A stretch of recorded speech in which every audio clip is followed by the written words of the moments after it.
Welcome to PahRoo's Appraisers on Purpose podcast. Our podcast showcases inspiring appraisers and professionals from the industry who are leaders in their field. How did they get to where they are? What have they learned along the way? What can we learn from them? Your host is real estate investor, entrepreneur, and appraiser, Michael Hobbs. Welcome to another informative, engaging, and definitely, man, this will be an enlightening opportunity to connect with one of our peers in the industry here for the Appraisers on Purpose PahRoo's podcast. I'm your host, Michael Hobbs, and I'm excited to have Luke with us as our guest. Luke, thanks for joining us. Hey, Michael, how's it going? And it's going good. It's going good. You know why it's good is because people are taking the time not only to listen and appreciate, but also share these episodes. And so I thank every one of them for just that powerful, simple action of clicking the subscribe on their podcast platform of choice. And then, of course, sharing, which is really powerful. So love that. Love how it continues to have such a positive contribution. And it's unique. And people really enjoy just hearing about the life and experiences and perspectives of others. So with that, Luke, we want to know, hey, were you born this way, or how did you get into the valuation and appraisal profession? Basically, I was born in. Oh my goodness, you were one of those people. Yes. Tell us about so I had family connections, and I was very lucky in that way. Okay.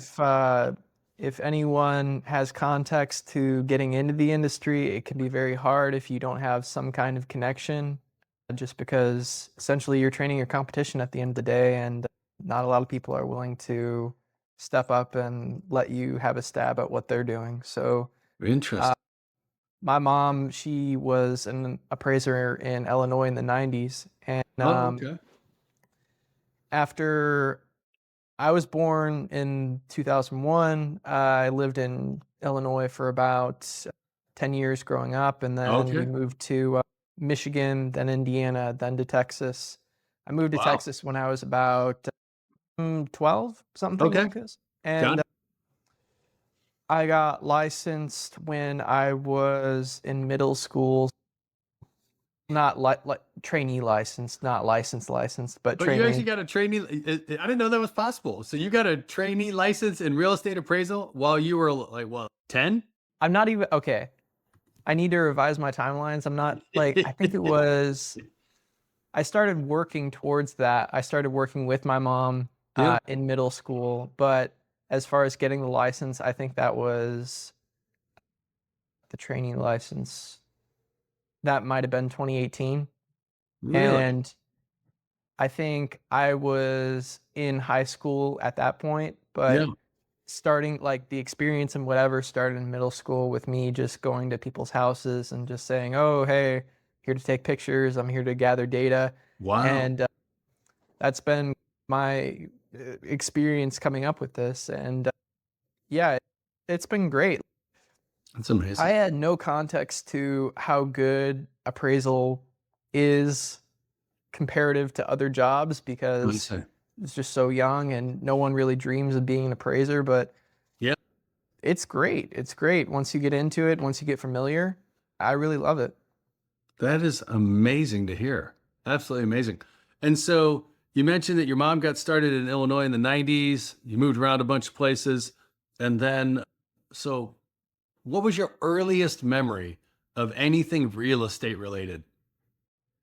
Earliest memory of anything real estate related. I would say my earliest memory would be the ice storm.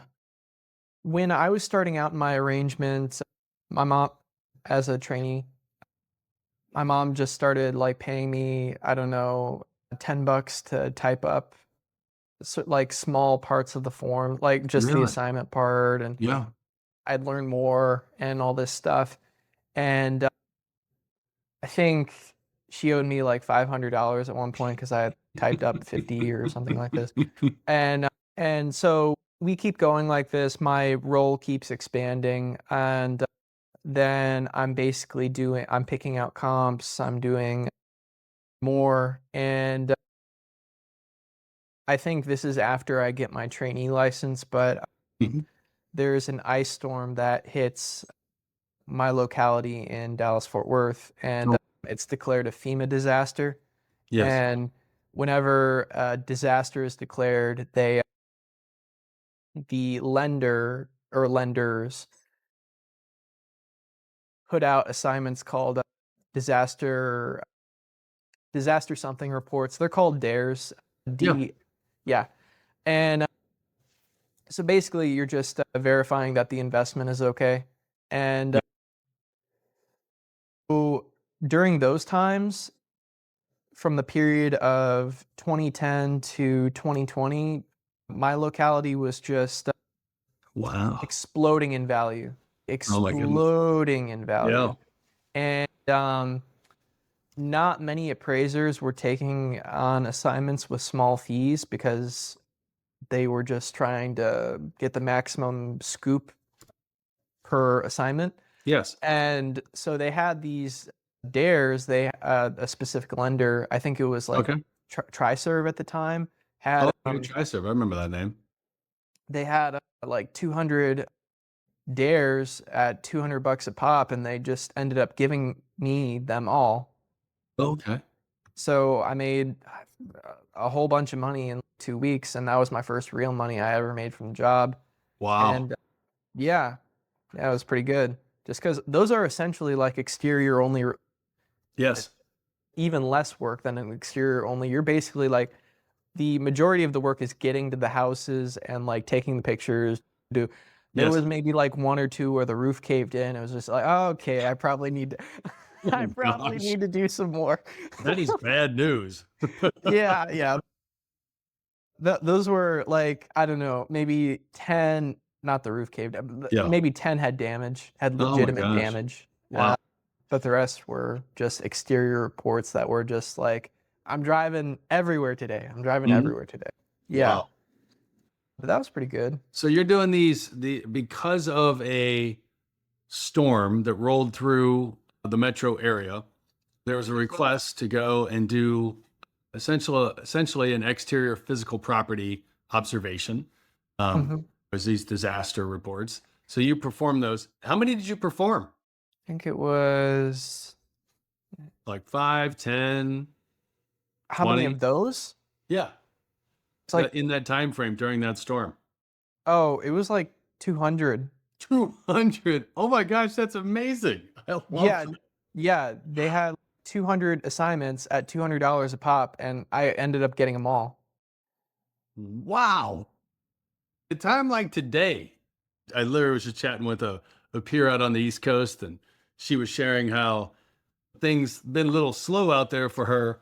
More people would love that kind of opportunity right now. I know. Wow. And Yeah. I feel the pain.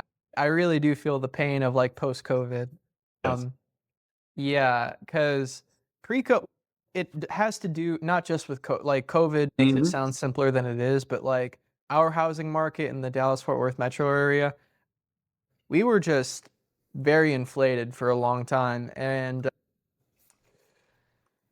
I want to say with after the COVID period, the Yeah. housing market was just here was stagnating, Mm. and many people are not transacting, they're not making movements, so therefore Yep. we're not making nearly what we made from our book of business previously. But Yeah. it's what I'm looking at now with finding work and all this stuff is Yeah. looking at non-AMC work, just because the AMCs that we're affiliated with, and we're affiliated with like hundreds of AMCs, See. are not really getting us by anymore. Oh, I see. Wow. Yeah, So for you, going back to this time where you, you got your trainee license, when you were 16 or something? thereabouts. Amazing. And so what age were you when you actually got licensed? I think it was like 20, something like that. Amazing. This is such a cool experience. Love this, man.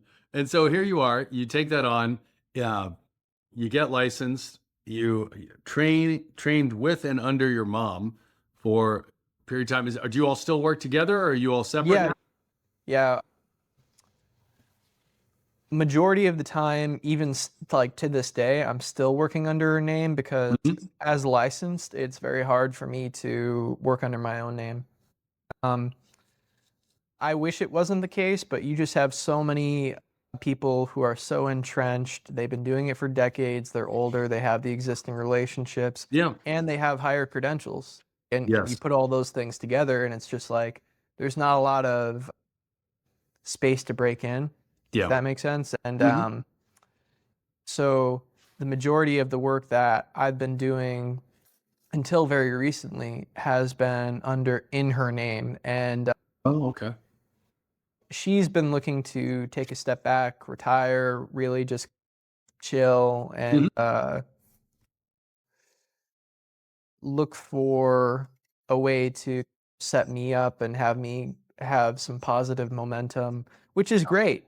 It's great. It's just that the book of business that we once had during an explosive housing market is not providing anything close to what it once provided. Oh, I see. Yeah, that Mm. totally makes sense. That totally makes sense. Wow, that's a challenge there. So, if I'm hearing you correctly, your exposure or your involvement in the appraisal profession has all been in the Dallas metro area. Correct. Yeah. Oh, got it. And so, for you and your mom, you talked about how things, obviously, COVID was what COVID was, and then things changed. Are you all still operating an appraisal business, or have you guys moved into another direction? We're still operating an appraisal business, and it's slower than it has been, Yeah. and it's certainly not enough income for both of us Mm, at I see. like right now. Mm, she's not in the stage where she needs money. Oh, good for her. She's good. She's good. She's great. Is that because she was such a successful appraiser? Or did she do a lot of investing? She was a successful like during those years of where we were in a really great housing market, we were doing north of 275 a year, just the two of us, That's and we were great. turning away work. Like we were just Okay. saying, yeah, yeah. And so she's well set up, and my dad's he makes great money. So Good. Love yeah, that. Good for your parents. Glad things worked out for them. That's yeah, very encouraging to yeah. hear. What, from that standpoint, because the market was changing, did you all just continue to try and chase the business that was there in terms of AMC, or did you all start to expand? Mom has not tried to expand in any meaningful Okay. way. She's because our practices pre-COVID were the attitude that we did not have to market because the truth of the matter was we Yeah. did not. No, Um, that's true. I hear you. yeah. That makes sense. I've had that exact same conversation just yesterday. And, know, post-COVID and in this new reality that and keep in mind, this is my like first housing cycle, right? Yeah. Where it's just, of course, there's natural up and downs, right? You hear that from Yes. everyone, especially long-term people in the industry. But now that we're in, I don't want to say a downturn, but we're Hmm. not in an upswing. Looking at marketing, looking at different sources of clients, looking at social media Hmm. and all this stuff to where we can increase our awareness, our presence, and all this stuff has become very pertinent. And I've been religiously posting on LinkedIn and all this stuff. I have a newsletter, I have an appraisal newsletter on LinkedIn, Oh, and wow. that has actually gained traction to find me my first major independent client, Renters Got it. Warehouse. And Okay. Fascinating. yeah, they were looking at one of my articles that covered what they can expect in terms of returns for improvements related to kitchen and bath, just very focused Hmm. improvements on, okay, very specific, what kinds of returns can you expect for these kinds of improvements? Yes. And I was connected with a decision maker with Renters Warehouse, and Okay. They said they looked at the article and it was pretty much exactly what they were doing, and Oh, wow. they were buying a bunch of properties in they still are buying a Mhm. absurd amount of properties in my metro area Yeah. for Japanese investors looking for tax loopholes. And Okay. yeah, I'm getting majority of my work from them now, and they're looking at expanding to Houston in April. So I'm gonna be looking at multiple Texas markets that are going straight to me, which is great. Oh, that's amazing. And I heard what she said, totally made sense to me. I'm familiar with it, but maybe some other people are not. You mentioned that in an effort to expand and Mhm. also attract clients, that you're using some non for, as you mentioned, some of the earlier people that have been around for a long time. You're using some methods that may be less familiar. You want to share a little bit more about that? Like the newsletter, what? Oh, so that's I feel the most strongly about the newsletter because I started social media on LinkedIn Okay. and I didn't get into I was never a social media person at all. I have no personal background or personal branding with social. Like, I did not until I started taking appraisal as, okay, this is where I have 8 years of experience. This is my best move to move forward with appraisal as my full time.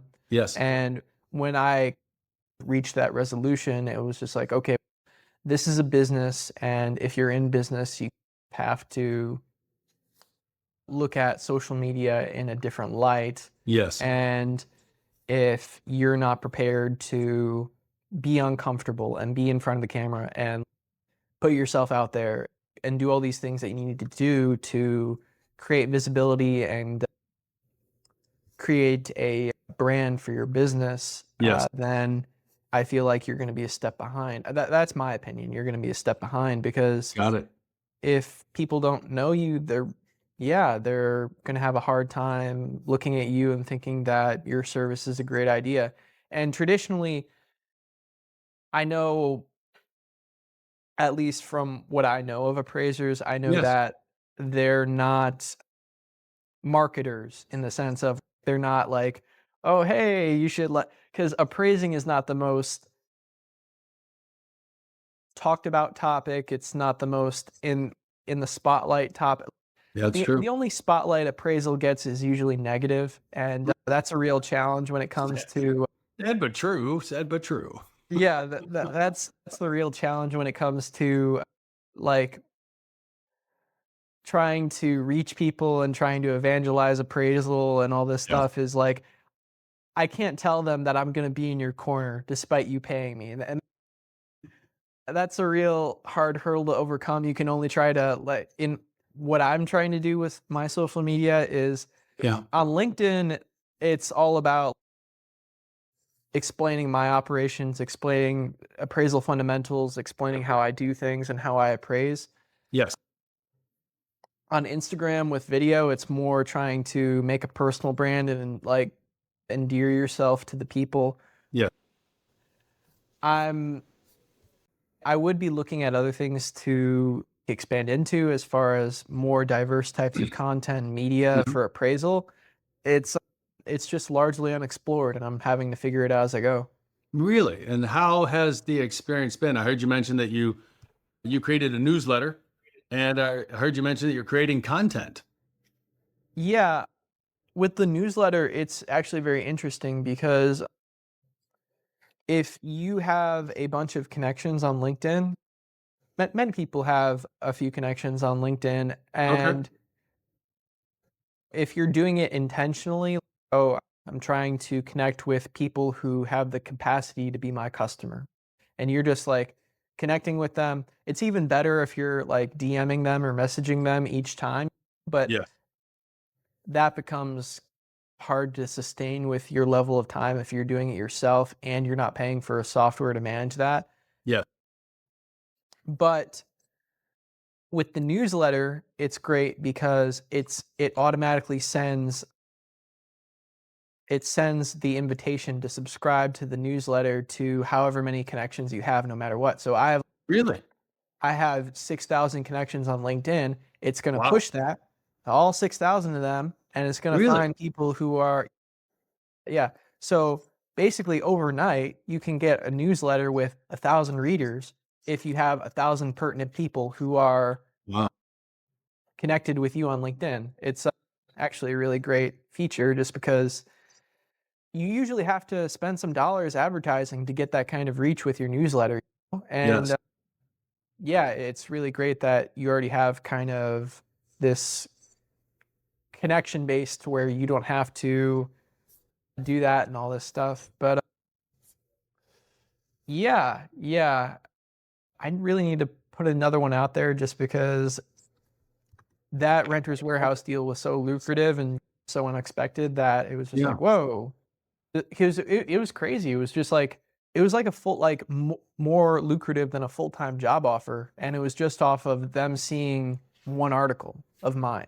That's amazing. And yeah, it was just like a paradigm shift of, okay, wow, I really have to take this more seriously. I have to make more content and do all this stuff. Yeah, but I'm still figuring out the rest as far as content goes, and that's where Yeah. I am with it. Well, that is impressive. And I think it's thoughtful as well as useful because that we're living in a different world. It's the same Mhm. world that's still spinning on its axis. We still have seasons, we still have the the ins and the outs and the days and the nights and all those kind of things, but the way people connect, the way people communicate, and as you touched on it, having digital network, if you will, of the 6,000 plus people, you create a newsletter, it sends it out to them, and now you have people reading it that may know you or may not, and then opportunities come your way. That is foreign for many people, myself included. We've definitely moved significantly in that direction in recent years, but that is not how business got done. It wasn't capable of being done. Many of us listening know what life was like before the internet existed. Many of us know what it's like when people first got email and people didn't actually use it. And then when people first got cell phones and then SMS showed up. There's so many of these things that continue to evolve. And And now what AI in yeah, and recent now years. AI. And so here you are landing a large opportunity with a new client because they saw your social media content, not because they called up the Texas And Residential Valuation Society or that they reached out to the AI chapter or they reached out to the ASA or ASFMRA, like any of these organizations and said, hey, we need somebody. They're like, no, they found you on content online. That's phenomenal. 80% of all businesses fail within 5 years, according to the US Census Bureau. With so many roles and responsibilities that must be managed and have nothing to do with appraisal reports, is it any surprise that it's hard to keep up? Much less having a sense of peace, stability, and profitability that comes from growing your business? Given all of this, you might already be thinking about exiting your business one day. Don't miss the limited opportunity to work with Michael, a real estate expert and professional coach. He has worked with more than 300 owners and entrepreneurs to find their highest and best use by solving problems that reach their most important goals. Compress decades of learning into days by working with Michael. Michael is famous in real estate and business coaching. With his help, you can accelerate your growth, increase your quality of life, and earn more money, all while ultimately doing less. Michael helps you not just grow your business, but also find new purpose in it and in your life.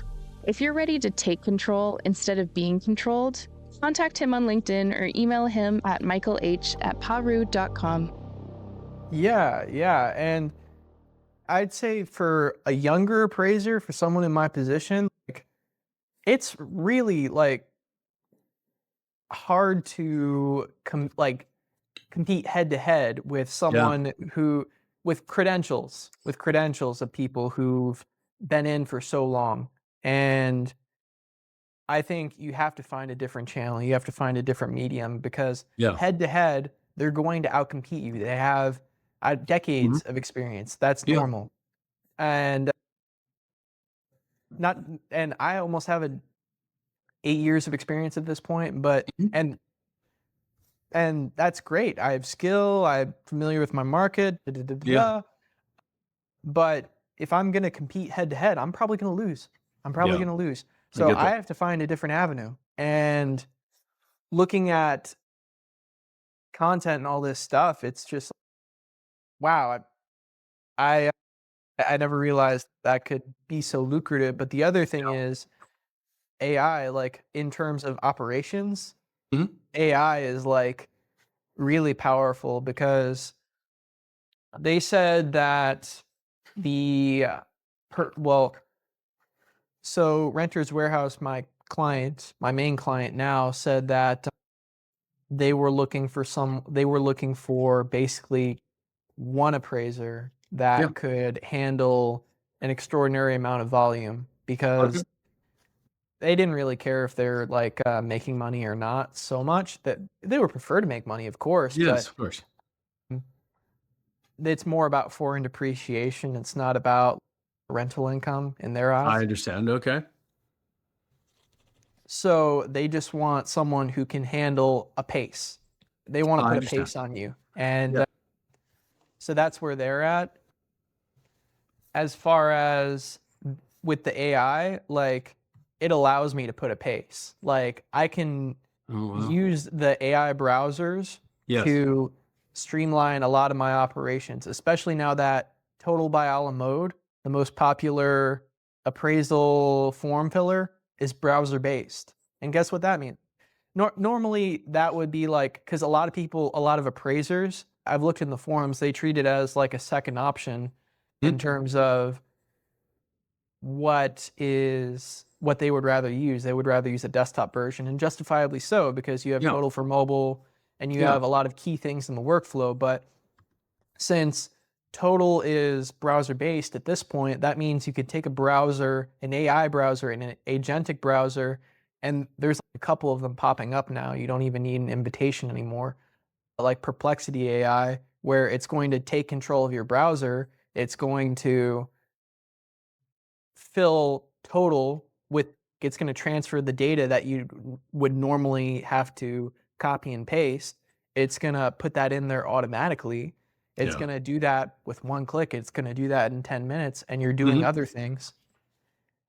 And it's, yeah, yeah. So if you're not on top of this, if you're Yes. not capitalizing fully on this with AI and all this stuff and what it really can do and be, like I feel like you're a step behind. And that's how I sold my partner, because I did have a meeting, an in-person meeting with the Renters Oh, Warehouse okay. people, Yeah. and I was just like, "Okay, you're saying you want someone who can handle you buying 900 properties in 3 years. Okay, get it. Yeah. And you're gonna be buying probably the same amount during the same time span in Houston, Mhm. and that's gonna be an extraordinary amount of volume that you would expect one person to handle. However, I can turn around if I don't have in the anything in the pipeline. I can turn around in 1 business day, 2 business days.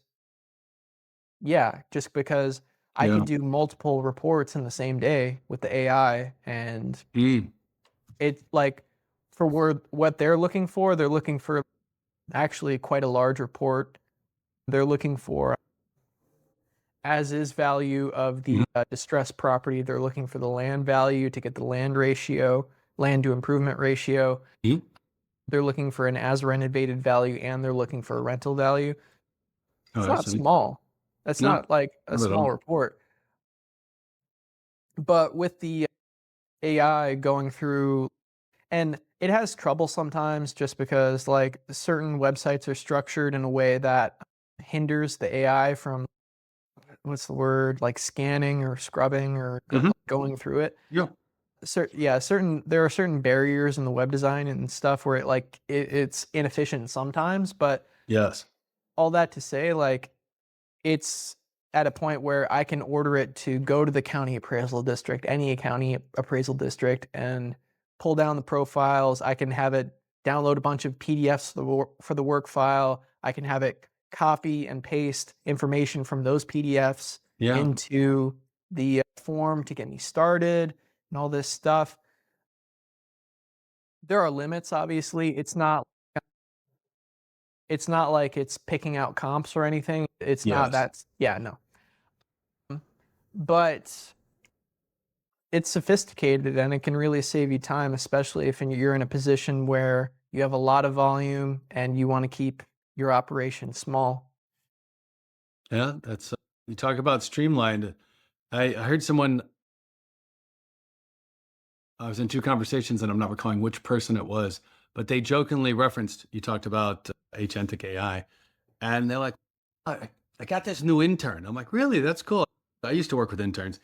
I'm like, how's that working out? He's like, the best part about it is for the less than the cost of one Starbucks a week, they just perform and they never complain, and they're always available. And I'm like, okay, what's the punchline?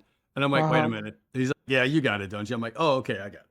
I'm like, so you're paying, you're actually not doing the free version. You're using Claude or Perplexity.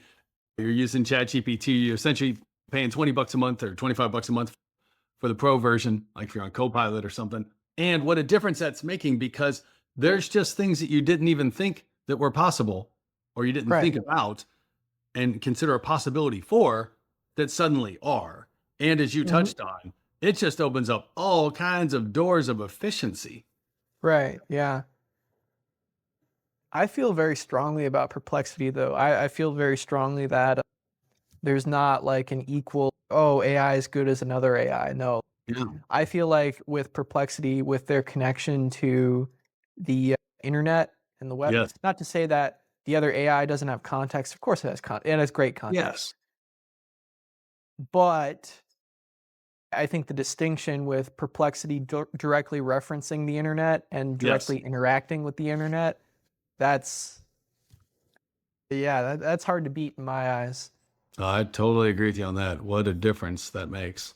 What a difference that makes. So share a little bit, if you would, because as a younger person in the profession, depending on what statistics you look at, the average age of people in the profession is double the typical, in the mean, if you will, age of anyone working in the US. And then if people have letters behind their name, then they're another decade older than that. And you're at the opposite end of that spectrum. And you're using not just technology, but you're using a different way to communicate. What type of content do you create, and what type of tools or technology do you use to create it? So with content, I was under the presumption that making content cinematic would be a differentiator, but that was all in my head a little bit. Like, Oh, okay. and there are shades of truth to that. Everyone wants to make great looking content, of course. But most people don't want to make content, actually. Let's just start with the obvious one. They're like, okay, make content? sure, Like, dude, that's not my. Everyone wants to remain antisocial and watching Netflix, of course. I get it. I get it. Might be the case. Maybe they're just like, look, being a content creator isn't my thing. But that's for fair. some people, It's just, it's another avenue. It's another avenue. It's another way in.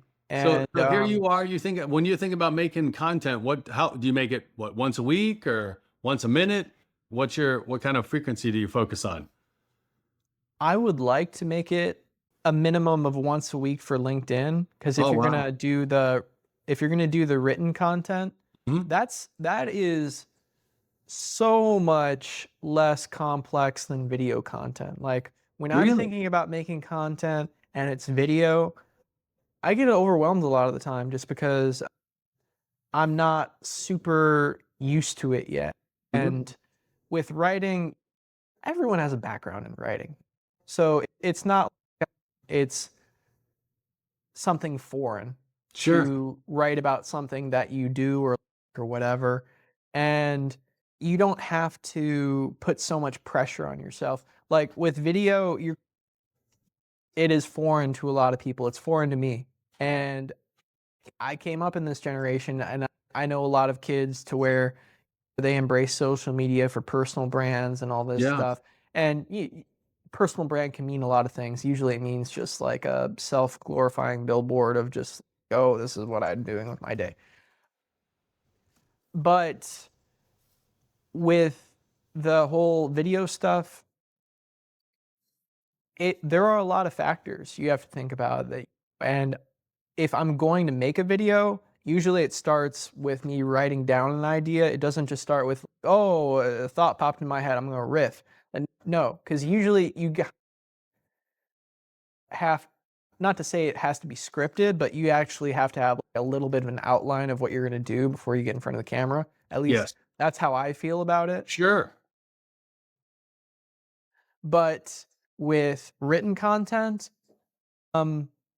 it's not hard. I feel like it's not hard. We've all been exposed to it. We've all done it in some Yeah. form. And when I'm looking at like with what I do as an appraiser and Yes. how I make written content, I'm basically explaining appraising fundamentals. Okay. I'm explaining my process of doing things. I'm explaining, because a lot of people have no context to what an appraiser does, or None. yeah, none. Yeah, outsiders of the industry have very little idea of who an appraiser is and what they do. So Yes. it's not like you have to challenge yourself to make the Mona Lisa or make a Rembrandt Yeah. or something where it's going to be like this amazing piece of art or whatever. No, it just can be simple. It can be simple when you're writing it. And I feel like simple is the most effective thing, especially when you're looking at, because I was writing about kitchen improvements. Okay, according to 800 appraisals from the Texas A&M Real Estate Research Center, this is how much you should expect for this improvement and all this. And it doesn't have to be so complicated. You don't have to put it all on yourself that I'm going to write something so original and so insightful, and because that's a trap too, is like absolute originality, and you're thinking, oh, okay, I have to be different than everyone. And okay, maybe you don't be entirely derivative to the point of just nauseum, but things work because they are effective usually. Yes. So you don't always have to be like this complete outlier.